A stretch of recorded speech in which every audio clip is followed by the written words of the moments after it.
Back in the 90s in Washington, D.C., there lived an older man named Luther. At first glance, nothing about him stood out.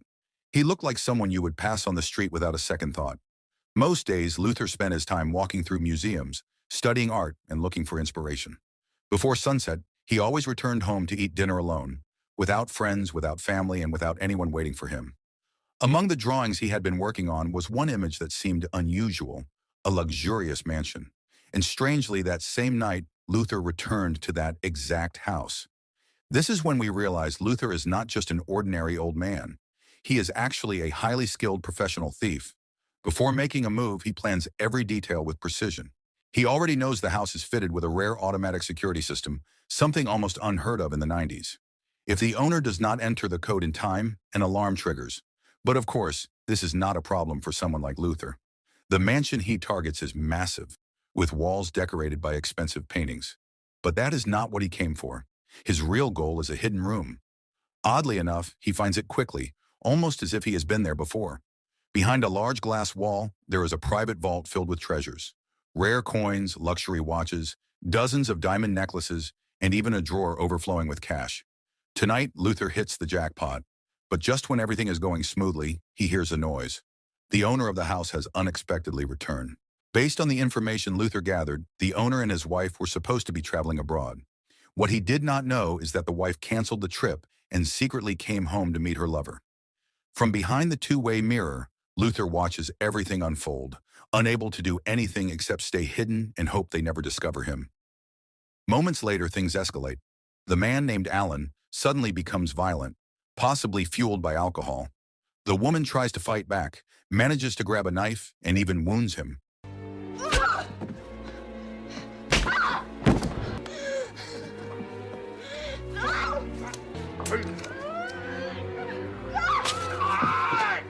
But it is not enough. Alan is stronger. Just when it seems like she might escape, two men rush into the room and immediately shoot her. They are Alan's employees, and they do not hesitate when their boss is in trouble. A moment later, Alan's assistant, Gloria, enters and freezes in shock. One of the guards, Bill, suggests reporting the incident to the police. But Gloria shuts that idea down immediately. A scandal like this would destroy everything, and they all know it. From behind the glass, Luther realizes he has seen too much. This is absolute power. Absolute power. It turns out Alan is not just a wealthy homeowner. He is a high-ranking government official. His position is so powerful that everyone around him is willing to cover up his mess without hesitation. Slowly, his team begins staging the crime scene. They wipe fingerprints, hide the murder weapon, and make it look like Christie died during a robbery. They are confident the police will believe it. What they do not realize is that someone saw everything. Luther, still hidden behind the two-way mirror, has witnessed the entire crime. Once Alan and his team finally leave and head toward the parking lot, Luther quietly steps out of hiding. The first thing he does is take the remote that opens the secret vault so no one will notice the room has been accessed. Then he takes the diamond necklace Christie had been wearing. Whether it was greed or part of a plan, no one knows. And finally, he picks up the murder knife that had fallen out of Gloria's bag. But before he can leave, Gloria realizes something is missing and heads back upstairs. As she approaches, someone spots movement near the window. Luther has been exposed. Fortunately, the house is enormous. He uses that to his advantage and slips out of a window using specialized climbing gear. The chase begins immediately, and they are determined to catch him, especially now that they know he has the murder weapon. Even though Luther is older, he has no choice but to run with everything he has stolen. His pursuers are military trained and physically stronger, but the darkness and dense trees give him cover.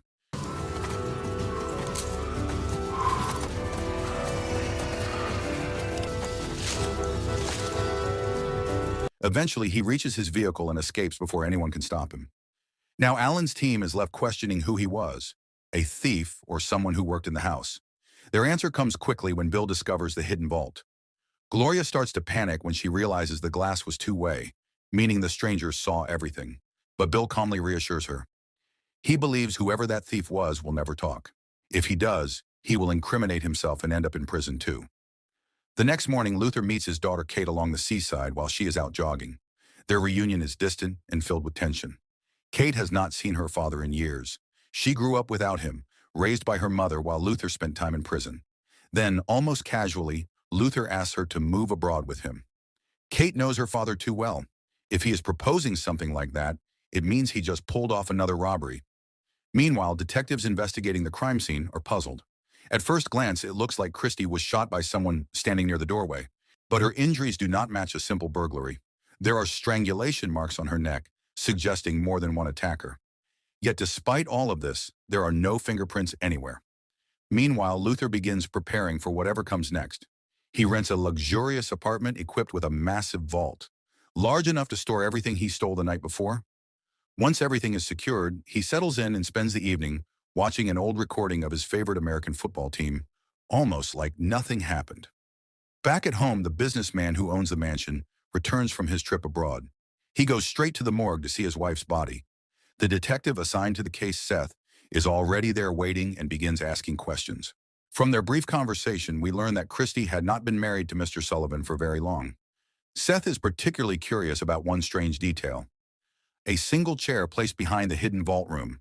According to forensic experts, the killer likely sat there.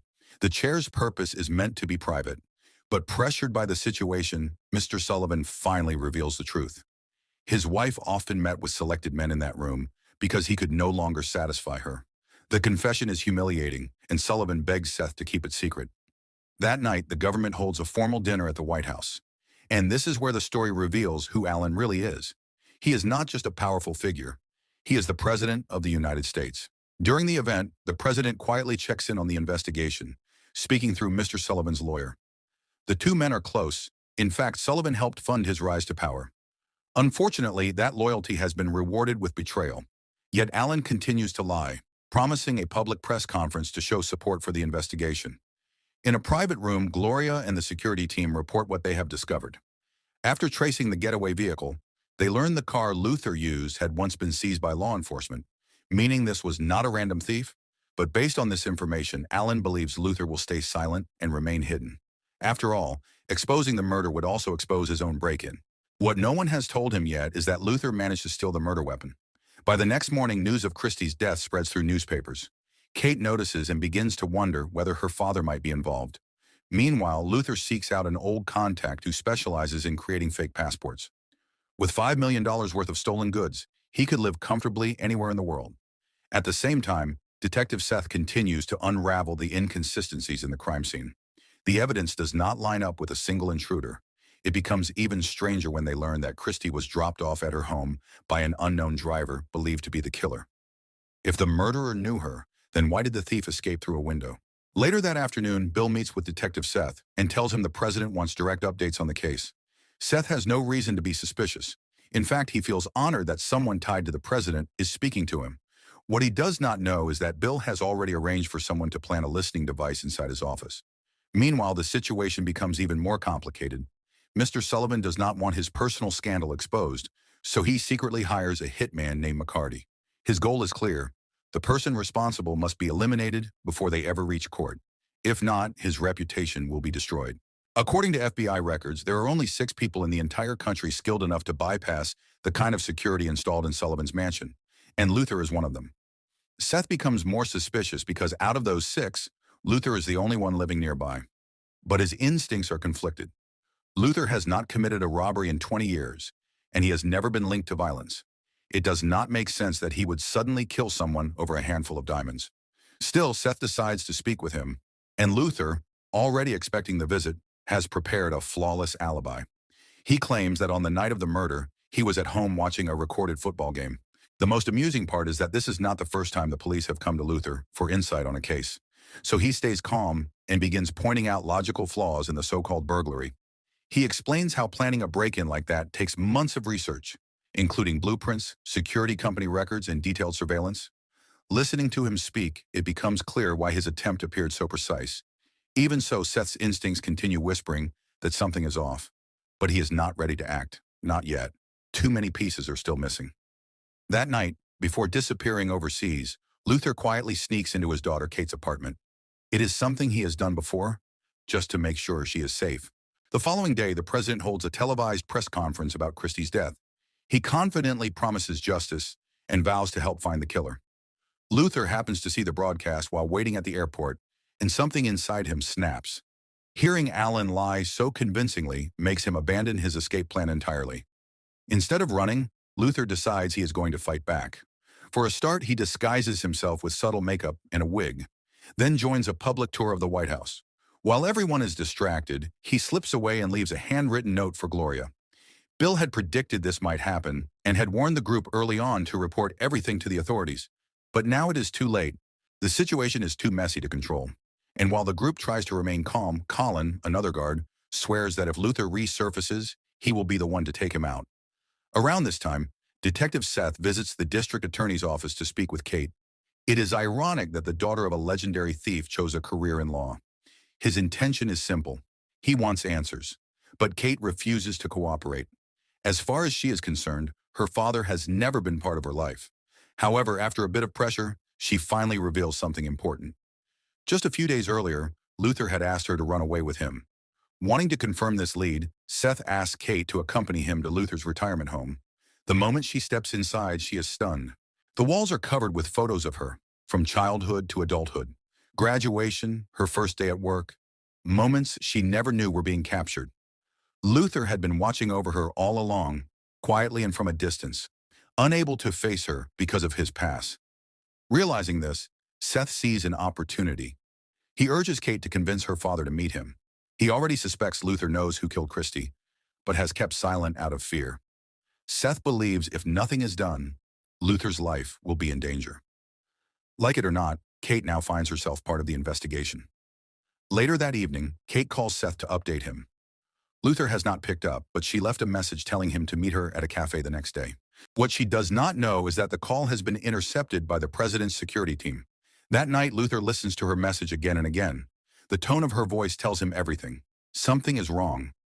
Before the meeting takes place, Colin sharpens his long-range shooting skills. His intention is clear. If Luther gets captured, he will not live long enough to talk. Meanwhile, Seth coordinates a large operation. Officers are assigned to surround the meeting location with tight security. It may look excessive, but Luther is known for being incredibly resourceful and nearly impossible to catch. Extra caution is necessary.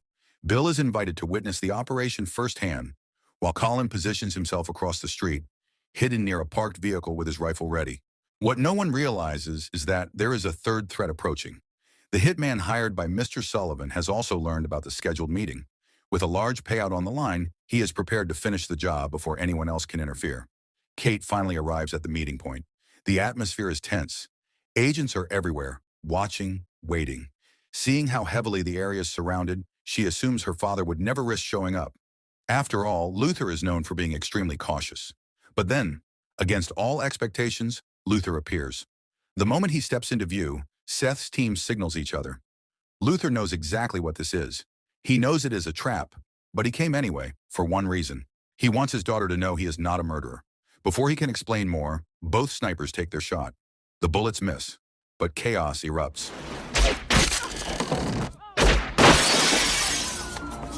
Officers swarm the scene, closing in from all sides. Yet somehow, when they reach the center of the commotion, Luther has vanished. All that remains is his coat on the ground. In the confusion, no one realizes what happened. Luther escaped by disguising himself as one of the officers and slipping through the perimeter unnoticed. Later that night, Seth suspects Luther might try contacting Kate again, so he checks her apartment. Before leaving, he apologizes for the failed operation. With the shooters still unidentified, Kate is placed under round-the-clock police protection. As she settles in, she opens the refrigerator to offer Seth a drink, only to find it filled with food she did not buy. That is when she realizes the truth. Her father is already inside, hiding somewhere nearby. That night, Luther finally reveals himself. He explains that he knew the meeting was a trap, but protecting Kate mattered more. It is also time for her to hear the truth. The real killer is the President of the United States, and if they hand this information to the authorities, no one will believe them. To bring justice, Luther must take a different path. The next morning, he puts his plan into motion. Disguised once again, he delivers a gift to Gloria's luxurious apartment. Inside the box is Christie's diamond necklace. Gloria assumes the president sent it and proudly wears it to the state dinner that evening. What she does not realize is that the box also contains a handwritten note, perfectly imitating the president's handwriting. Luther mastered handwriting replication during his 20 years in prison, and now he uses that skill to expose the truth. When Alan sees Gloria wearing the necklace, panic sets in. He suddenly realizes his team has been hiding things from him. Worse, he begins to suspect Luther may have already told Kate the truth. And Kate is not just anyone. She is a prosecutor, someone with the power to bring everything crashing down. Out of fear and desperation, Alan orders his guards to eliminate Luther's daughter before she becomes a threat. Wanting to check on his daughter, Luther calls Detective Seth. But instead of reassurance, he gets shocking news. The police are no longer protecting Kate. The case has now been taken over by the CIA. In that moment, Luther realizes the danger is far greater than he expected. Kate is alone, and the perfect opportunity for an attack has already presented itself. She is out jogging by the ocean in a quiet and isolated area. Just as she parks near a cliffside, Alan's men appear and ram her car, sending it crashing over the edge.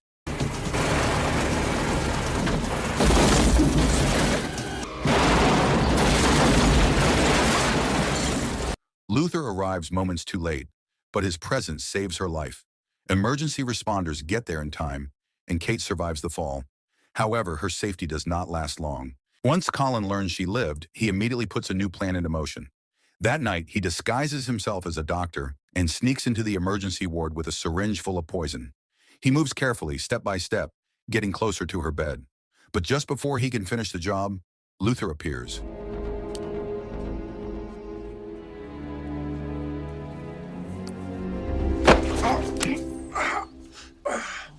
You made a mistake. He had already anticipated someone would return to silence his daughter. At this point, Luther understands one thing clearly. As long as Alan remains president, Kate will never be safe. So later that night, Luther breaks into Seth's home. Instead of reacting with anger, Seth calmly listens. Deep down, he has always believed Luther was not the villain here. Hours later, the focus shifts. Mr. Sullivan leaves his house and gets into his car, only to realize the driver is not his usual chauffeur. It is Luther. Without hesitation, Luther reveals everything.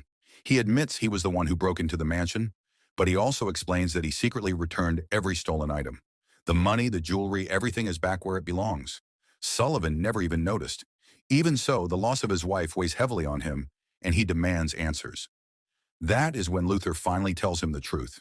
He recounts every detail of the night Christie died. At first, Sullivan refuses to believe it. The betrayal is too painful to accept. But then Luther hands him the final piece of evidence, the murder weapon. The knife still carries Christie's blood and the fingerprints of the president. But that is not the only proof. During the press conference, Alan made a slip. He claimed Christie stayed home because she was sick. Sullivan never told anyone that detail, not even the police. The only person who could have known was the man who was with her. After hearing everything, Sullivan finally accepts the truth. Luther drops him off in front of the White House, leaving him to confront the man responsible. Meanwhile, Seth attempts to arrest Bill for helping cover up the crime, but it is already too late. Bill has taken his own life. Next to his body is a collection of recorded conversations between him and the president. Those recordings become key evidence, which leads to Gloria's arrest shortly after. Meanwhile, Mr. Sullivan heads to the White House with one purpose: to avenge his wife. He walks past security without a single question or challenge. No guards stop him, no one looks twice. Everyone believes he and the president share a close connection, so no one dares interfere. He enters the president's private office. The door closes behind him, and then the scene shifts. Come in. We return to Luther at the hospital, checking on his daughter's condition. The ward is filled with commotion. Moments later, the news spreads everywhere. The President of the United States has died, not by accident, not by illness, but by his own hand. It happens shortly after Mr. Sullivan visited him. The weight of his exposed crimes, the fear of the consequences, and the shame of his downfall were more than he could handle. Soon after, Detective Seth arrives at the hospital as well. But instead of making an arrest, something unexpected happens. He begins to show a softer side, hinting that once Kate recovers, he would like to take her out to dinner. By the final moments of the story, the dynamic between father and daughter has changed. The distance, anger, and resentment that once defined their relationship begins to fade. Kate finally understands that despite his past, Luther never stopped caring for her. Everything he did, right or wrong, was connected to protecting her. And after everything they have endured, both of them finally find peace. So the moral of the story is, if you're going to commit crimes, at least make sure you're fitter than the people chasing you, and never underestimate a lonely dad with emotional damage and free time.